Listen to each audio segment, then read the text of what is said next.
Okay, work sampling and HR to HR to employee ratio.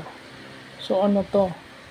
So yung work sampling is tinitingnan natin kung gaano katagal nag-i-spend yung worker sa isang activity. Gaano niya katagal ginagawa yung isang trabaho, that is work sampling.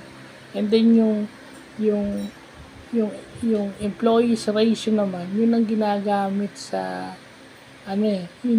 yung ratio na yun ang ginagamit sa pagdedetermine ng downsizing o pag-hire pa ng mga employees.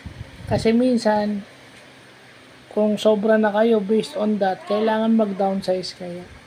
So, kailangan meron kayong tanggalin. So, yun yung ginagawa ng HR.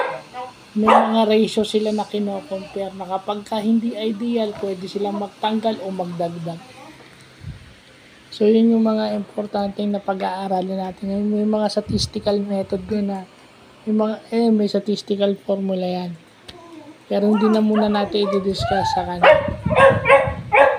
Doon tayo dapat. Basta alam lang natin yung work sampling and the employees ratio. And yung study ratio sa HR is kino-compare yung past ratios and the forecasting future ratios.